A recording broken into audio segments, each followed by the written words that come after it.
지난 한 주간도 잘 지내셨습니까?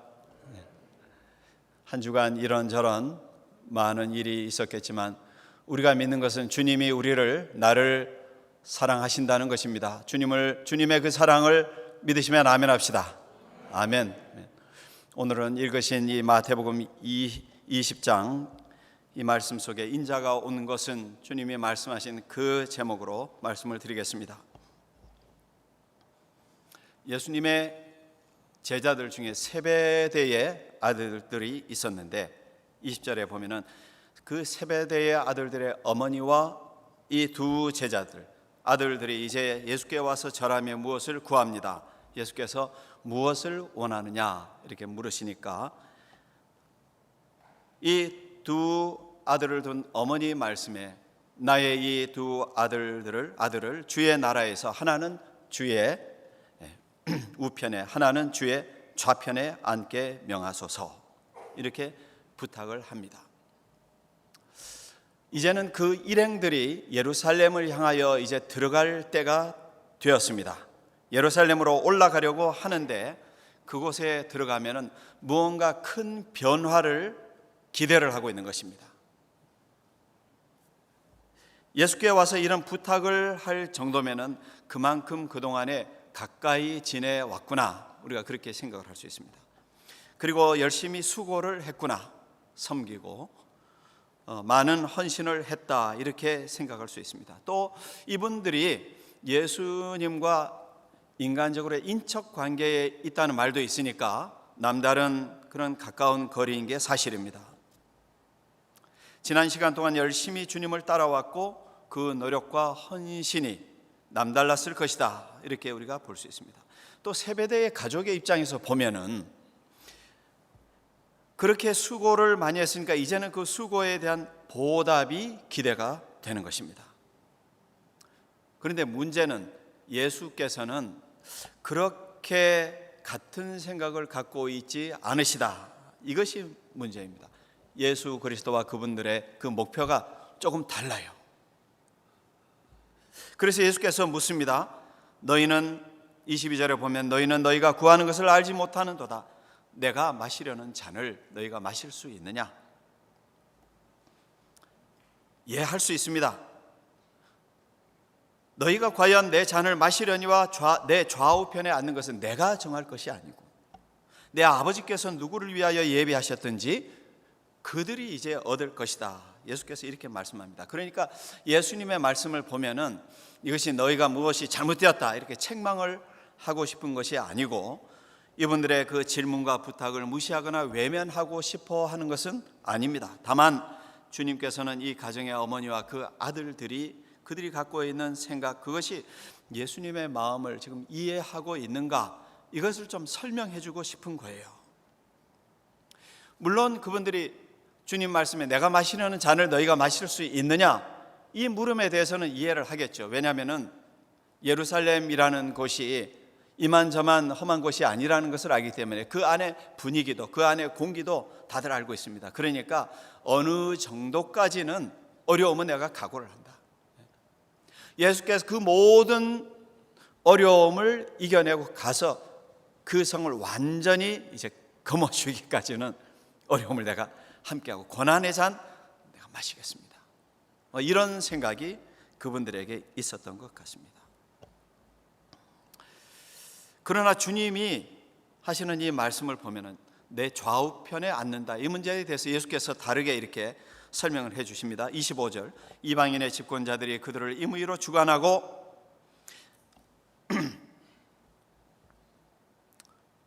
그 고관들이 그들에게 권세를 부리는 줄을 너희가 알거니와 너희 중에는 그렇지 않아야 하나니 너희 중에는 그렇지 않다. 너희 중에는 그렇지 아니하나니 크고자 하는 자는 너희를 섬기는 자가 되고 으뜸이 되고자 하는 자는 너희의 종이 되어야 할 것이다.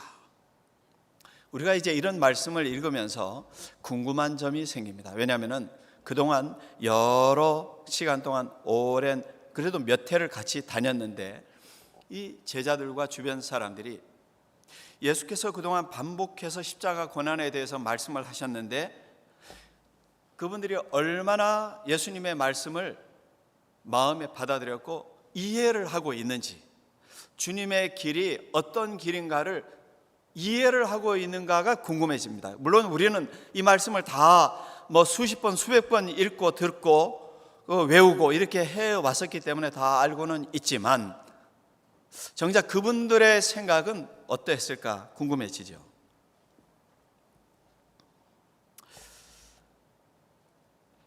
혹 이해는 했지만 받아들여지지는 않았을까 그런 마음도 듭니다. 이해는 했는데 받아들여지질 않는 거예요. 인식은 하고 있는데 인정이 안 되는 거예요. 왜냐하면 내 생각과 나의 목표가 있어요. 대표적으로 가룟 유다 같은 경우는 그랬잖아요. 예수님이 어떠한 일을 하고 계시는가에 대한 그 모습을 다 봤거든요, 가까이에서. 그런데 예수께서 가고자 하는 그 길이 이런 길이다, 십자가를 질 것이다, 돌아갈 것이다, 십자가를 진다는 것이 무엇을 뜻하는지 너무나도 잘 아는 사람들이 그게 받아들여지지 않는 거예요. 한편 생각하면 그것이 인정되고 인식은 되지만 인지는 되고 인식은 되지만 내 마음으로, 내 고백으로, 내 말로 인정할 수 없는 일이 되고 있지는 않는가. 또 다른 말씀에 보면은 마가복음 9장에 32절에 보면은 제자들의 마음에 예수께서 그런 말씀을 하실 때에, 십자가를 질 것이다 말씀하실 때에 깨닫지도 못하고 묻기도 두려워했다, 그렇게 말씀을 합니다. 깨달음도 두려움도 그렇게 갖고 있었다는 것입니다. 그런데 우리가 아는 것은 주님의 길이라는 것은 분명히 세상의 어떤 권세, 권력, 이것을 내가 거머쥘 것이다, 이런 생각을 주님이 갖고 있는 것은 분명히 아닌 것은 확실합니다. 그러면 예수님의 길은 어떤 길입니까? 28절에 보면은 인자가 온 것은 섬김을 받으려 함이 아니라 도리어 섬기려 하고 자기 목숨을 많은 사람의 대속물로 주려 함이니라 말씀하십니다. 오늘 여러분, 저와 여러분이 알고 있는 주님의 길이 그렇습니다. 주님의 길은 첫째로 섬김을 받으려 함이 아니라 도리어 섬기는 길, 섬김의 길이 주님의 길입니다. 예수께서 섬김의 본을 보이신 그런 본이 많이 있습니다. 그 중에 대표적인 섬김의 본 한 가지만 찾는다면 요한복음 13장에 있는 말씀인데, 거기에 보면은 예수께서 대야에 물을 떠서 제자들의 발을 씻으시고 그 두르신 수건으로 닦기를 시작했다 했습니다. 여러분, 수건을 두르고 발을 닦는다는 일은 누가 하는 일입니까? 종이 주인을 섬길 때 하는 일입니다. 그래서 수건을 두르고 발을 닦기 위해서는 거만한 자세로 꼿꼿이 서서 닦을 수 있습니까? 여러분, 그렇게 할 수 있어요? 혹은 편안한 자리로 이렇게 있으면서 누군가가 나에게 인터뷰 올 때 대화하듯이 그런 자세로 닦을 수가 없습니다. 머리를 숙여야 하고 허리를 굽혀 무릎을 꿇어야 하고, 그리고 먼지 묻은 그 부석부석 먼지 나는 그 땅을 샌들을 신고 돌아다녔던 제자들의 그 발을 물을 떠서 이렇게 두 손으로 물을 떠서 거기에 끼얹으면서 이제 닦아야 하는 그 일이 발을 닦아주는 일입니다. 그리고 주님이 하시는 말씀, 이 일을 행하시고 나서 14절, 요한복음 13장 14절의 말씀에 너희도 서로 발을 씻어주는 것이 옳으니라, 내가 너희에게 행한 것 같이 너희도 행하게 하려 하여 본을 보였노라, 주님이 그렇게 말씀합니다. 여러분, 오늘 우리가 그 말씀, 그 섬김의 뜻이 무엇인지 너무나도 잘 알고 있습니다. 우리 성도들에게 있어서 내가 성도로서 섬김은 무엇을 하는 것인가? 그것은 내가 나의 삶의 자리, 혹은 나의 직분, 혹은 나의 지식, 그것과는 아무 상관이 없이 겸손한 마음으로 수건을 두르고 무릎을 꿇고 누군가의 발을 닦아드리는 것과 같습니다. 나의 섬김의 사명이 때로는 클 수도 있습니다. 나의 섬김의 사명이 때로는 작을 수도 있습니다. 그 사명이 때로는 내 가정에서 섬김이 될 수도 있고, 우리의 신앙의 어떤 공동체라든지 속회라든지 작은 모임일 수도 있고, 삶의 자리로 나가서 일하는 자리, 함께 더불어서 동료들과 일하는 자리, 함께 직원들과 일하는 자리, 내가 하루 종일 만나는 분들과 함께 어우러지면서 거기에서 섬김의 자리를 우리가 할 때도 있습니다. 중요한 것은 섬기는 일에는 비교가 필요 없습니다. 섬김의 일에는 경쟁도 필요가 없습니다. 섬김의 일에는 시기도 필요가 없습니다. 섬김의 일에는 질투할 필요도 없습니다. 예수께서 그와 같이 섬김의 본을 보이시고 섬김을 나타내셨고, 우리 성도들은 그와 같이 예수님의 섬김을 나의 섬김으로 그렇게 갖고 살기 위해서 우리도 역시 주님의 사람으로 이제 실천하게 됩니다. 그런데 예수께서는 이렇게 당신이 섬김을 위해서 오셨다고 말씀하시고, 또한 둘째로 인자가 온 것은 내 목숨을 많은 사람의 대속물로 주려 함이라 그렇게 말씀합니다. 도리어 많은 사람의 대속물로 주려 함이라. 여러분, 우리가 주의 일을 감당을 하겠는데 어떻게 섬김까지는 하겠어요. 그런데 내 것을 들여서 희생을 한다, 헌신을 한다, 혹은 내 생명을 들여서 희생을 한다, 희생까지는 따르기가 참 쉽지 않습니다. 보통 내가 누군가를 위해서 헌신하고 희생을 할 때에는 내가 희생하는 그 값어치에 대한 보상과 그 대가를 상대방이 할 수 있는가를 우리는 미리 생각을 하고 계산을 할 수 있습니다. 당연한 것입니다. 전혀 나의 손실의 값을 치를 수 없는 사람이라면 그분을 위해서 내가 희생을 하는 것 쉽지 않습니다. 그 결단은 참 어렵습니다.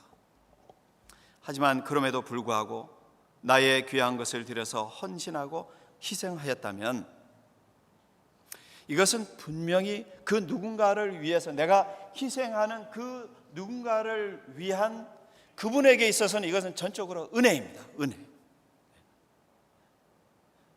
그래서 사람들이 그 은혜의 깨달음이 있는 것입니다. 제가 전에 집회를 참석을 하는데 강사님이 와서 그런 얘기를 하더라고요. 오래전에 우리가 흔히 듣는 얘기 있잖아요. 열심히 일을 하고 열심히 교회에 헌신하다가 헌신이 된다고. 그 얘기를 듣고 가만히 교회 와서 혼자 기도하다가 그런 생각이 들었어요. 헌신하다가 헌신이 된다. 맞는 말이네. 그렇지, 예수님의 사람이라면 헌신하다가 헌신이 돼야지. 열심히 일을 하고 열심히 봉사하고 섬기고 때로는 헌신하고 희생까지 하는데, 아니 신이 어떻게 반질반질하게 그대로 남아있겠냐 말이에요. 때로는 먼지 구덩이에 빠질 때도 있고, 때로는 물에 빠질 때도 있고, 때로는 진흙탕에 건너갈 때도 있고, 그러면서 더불어서 맞잡아서 섬기고 그러다가 희생을 하거나 헌신을 하게 되는데, 아니 헌신이 돼야지. 목사인 내가 섬기다가 헌신이 돼야지.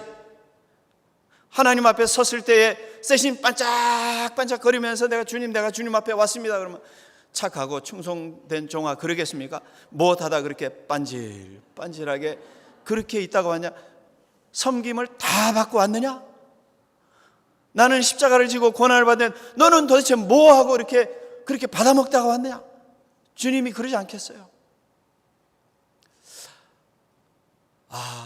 주님의 은혜이구나 생각을 하고 보니까 주님 맞습니다.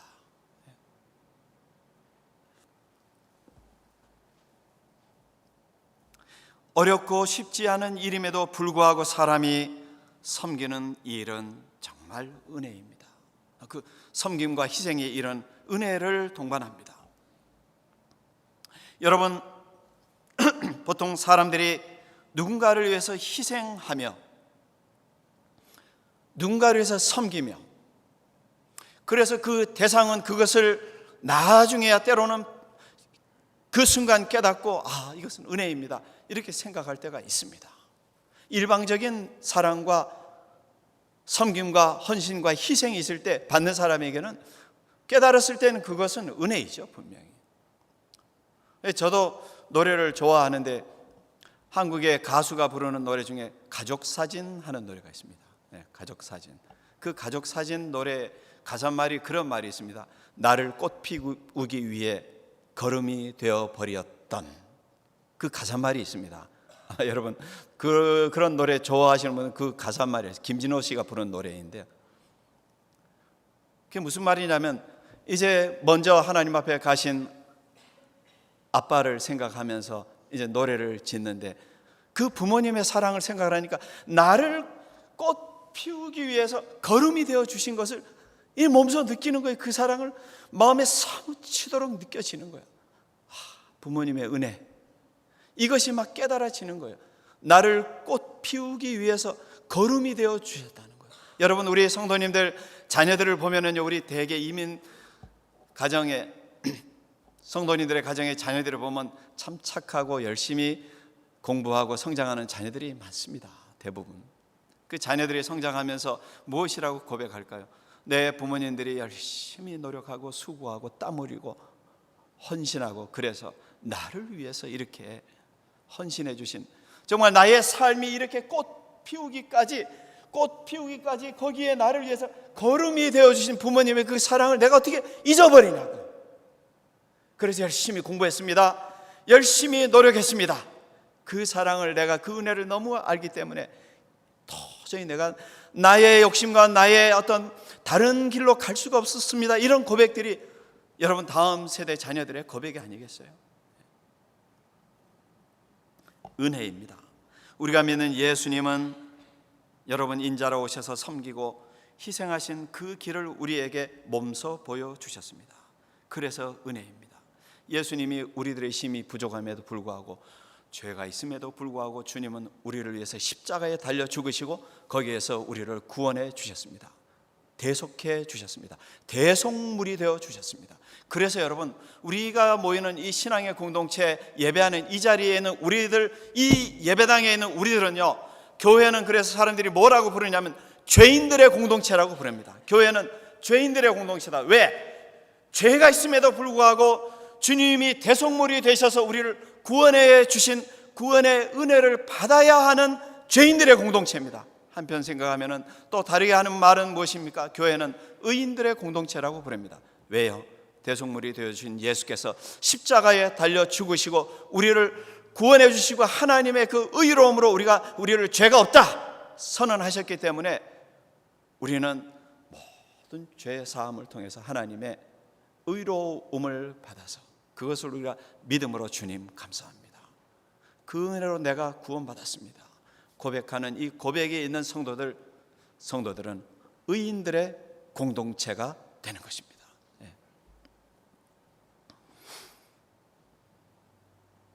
오늘도 여러분, 우리 성도님들께서 이렇게 주의 몸 된 제단에 우리가 함께 모일 수 있는 것은 우리에게 섬김과 희생의 본이 되어주신 예수 그리스도가 계시기 때문에 그렇습니다. 성도들께서 여러분, 때로는 섬기려고 모이시는 분들 계시죠. 때로는 희생하고 헌신하겠다고 모이는 분들 계십니다. 그런 분들이 있는 교회는 절대로 약해질 수가 없습니다. 그런 분들이 있는 교회는 혹 여러분 바람 불어서 넘어질 수 있죠. 우리가 다 원하지 않는 바람이 불 때도 있었잖아요. 몇 년 전에도. 이걸 우리가 어떻게 할 수 없는 그런 어떤 세계적인 전염병의 바람, 모진 바람, 국가적인 바람, 어떤 사회 구조적인 그 상황 속에서 지금도 여러분 어떤 성도님은 이 아시아라든지 어디 해외에 이 무역의 비즈니스 하는 분들은 지금 얼마나 힘들겠어요. 저도 어떤 분은 아는데 너무너무 잠을 못 주무실 정도로 어렵고 힘든 분이 계십니다. 이것은 내가 어떻게 그렇게 의도한 바도 아니고 내가 잘못한 것도 아니고 타락해서 생긴 것도 아니에요. 이런 일들이 있어서 혹시 자빠질 수 있지만은, 그러나 그럼에도 불구하고 그런 분들 신앙은 그럼에도 불구하고 다시금 일어설 수 있습니다. 교회 여러분 어렵고 힘들 수 있죠. 그러나 섬김과 헌신과 희생을 각오한 성도들이 계시면은 십자가가 기울어질 때에 다 같이 달라붙어서 십자가를 어깨에다 짊어지고 그것을 떠받치면서 이겨내는 것입니다. 무너질 수가 없습니다. 구동구권의 폴란드에서 그 큰 사거리에서 십자가를 세우고 예배를 드리고, 왜냐하면 예배당을 문을 닫으니까 공산당이, 소련 공산당이 그때 말이죠. 그러니까 밤중에 가서 사거리 광장에 십자가를 꽂았습니다. 그리고 와서 예배를 드리니까 아침에 군사들이 와서 다, 또 병사들이 다 치워버렸어요. 그 다음날 새벽에 또 가서 십자가를 꽂아요. 또 치우면 또 꽂고 또 꽂고, 결국은 이기지 않았습니까? 하나님의 역사는 그렇습니다. 섬김이 있고 희생이 있는 그런 예수님의 마음이 있는 공동체는 결국 일어서게 되어 있습니다. 여러분, 오래전부터 우리 성도님들께서 멕시코 바캘리포니아의 그 까말루 미션을 다녀오신 분도 계시고, 우리 교회에서 많이 이렇게 협력을 하셨죠. 우리 교회에 함께 저랑 사무실에서 계시던 그 엄승호 목사님이 어느 날 제가 샌디에고 교회에 가서 사무실에 앉아 있는데, 전에는 이렇게 얼굴이 말끔하고 깔끔하시던 분이 어느 날 털이 수북하게 이렇게 수염도 이렇게 고르고, 이 라티노 아메리칸 같은 분이 찾아왔어요. 가만히 보니까 엄승호 목사님인데 파블로 엄이라고. 그래서 우리 교회에도 뭐 가셔서 이렇게 여러분 교회에서 거기 교회 그 현지 교회 앞에 길도 여러분 가서 공사도 하셨고, 집도 지으셨고, 또 교회도 집도 몇 채 여러 채 짓고, 또 교회도 2건물을 세워서 2건물 이상 될 것 같습니다. 거기 한 8교회 이상 되는데, 우리 교회가 그 여러 교회를 세웠습니다. 그렇게 이제 세우고, 그럴 때에 저도 이제 다른 청년들을 데리고 간 적이 있었는데, 가서 엄 목사님 그 룸에 가서 이렇게 보니까 벽에다가 주님, 내가 여기서 죽겠습니다 이렇게 써서 붙여놨더라고요. 주님, 내가 여기서 죽겠습니다. 그게 이제 벌써 20몇 년이 이렇게 지났어요.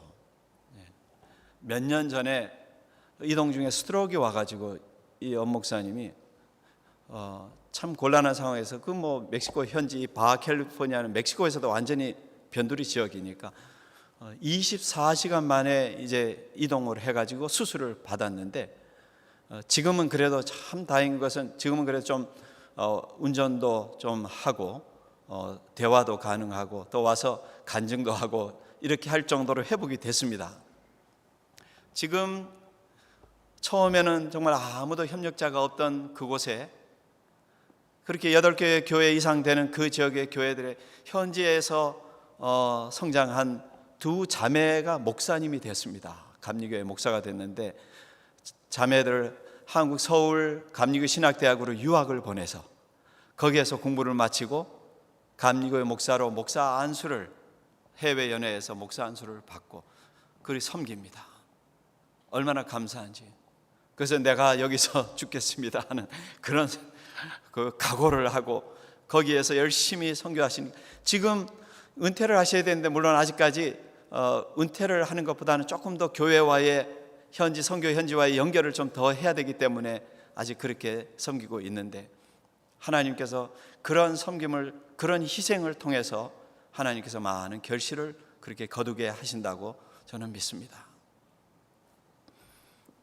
여러분, 하나님께서는 오늘도 헌신, 섬김, 희생의 준비가 되신 분을 통하여서 하나님의 역사를 이루어 가십니다. 제가 여러분께 여쭤보겠습니다.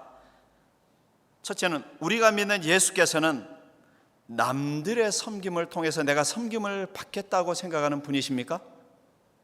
아니죠. 또 한 가지, 우리가 믿는 예수께서는 남들의 희생으로 내가 구원받겠다, 내가 높아지겠다, 그렇게 생각하시는 분이십니까? 아니죠. 우리가 믿는 예수께서는 이 땅에 오셔서 섬기셨고 당신 목숨을 많은 사람들의 대속물로 주셨습니다. 그것을 믿는 저와 여러분, 우리를 통해서 주님의 역사는 오늘도 내일도 계속될 수 있습니다. 여러분, 이제 이 한 주간 여러분 나가셔서 섬기시고 희생하는 마음으로 이제 삶의 자리에 영향력을 남기시는 복된 한 주간이 되시기를 축원합니다.